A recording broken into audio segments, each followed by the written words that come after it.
నేను ఈమెను ప్రేమించాను, పెళ్లి కూడా చేసుకోబోతున్నాను. Very good.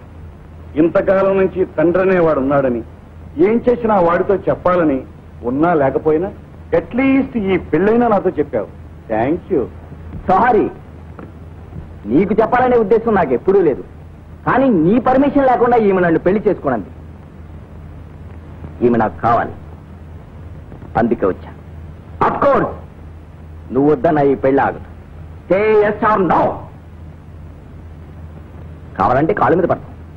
అంతకంటే అదృష్టమా? ఒక్క నిమిషం, మీ అమ్మని కూడా పిలుస్తాను.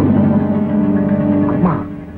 Yes, I am the same old father, but your mother is not the same old. నేను ఇంటి నుండి వెళ్ళేటప్పుడు లేని అమ్మ తిరిగి వచ్చేటప్పటికి ఎలా వచ్చిందా అని ఆలోచిస్తున్నావా? పెళ్లి ఎప్పుడు చేసుకున్నావు? ఇంకా లేదు, ముహూర్తం కోసం చూస్తున్నాం.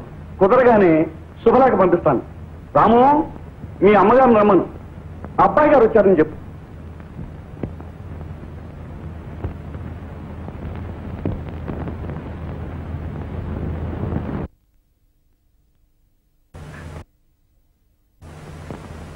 ఎవరు ఎవరికి ఏం కావాలి, ఎవరు ఎవరిని ఏమని పిలవాలి, ఎవరు ఎవరిని ఆశీర్వదించాలి, ఎవరు ఎవరి కాళ్ళ మీద పడాలి. మీరు అత్తమామలైనందుకు ముందుగా మేము మీ కాళ్ళ మీద పడాలా? మేము తల్లిదండ్రులు అయినందుకు ముందుగా మీరు మా కాళ్ళ మీద ఏం చేయాలి చెప్పండి.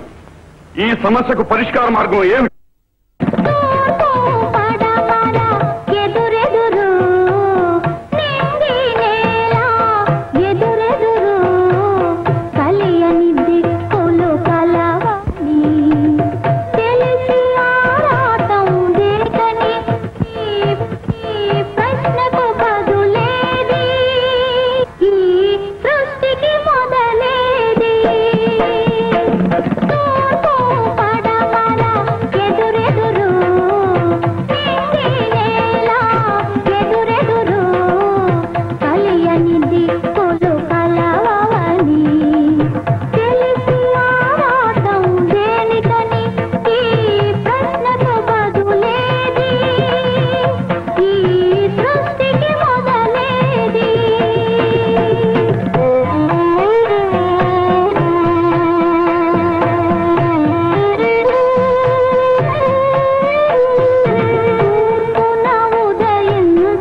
నమస్కారం అండి. చాలా బాగా పాడారండి. చాలా ఎమోషనల్ గా పాడారండి. నమస్తే.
మీరు బ్రతుకున్నంత కాలం లోకంలో భార్య అనే స్థానాన్ని పొందలేకపోయాను.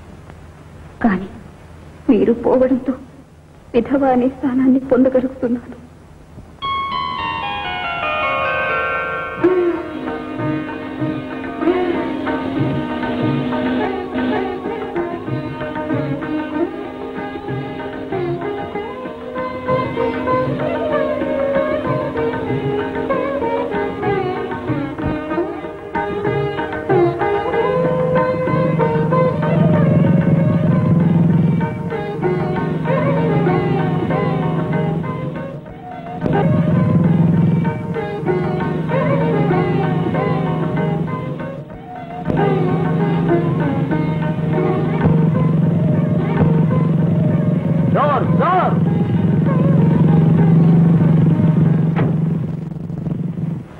అన్న వెంటనే మూసేశారు.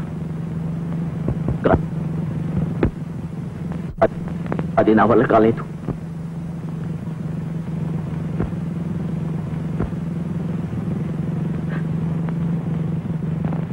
ఆ రోజు మీరు నాకు సొంతం చేసిన తాళాలు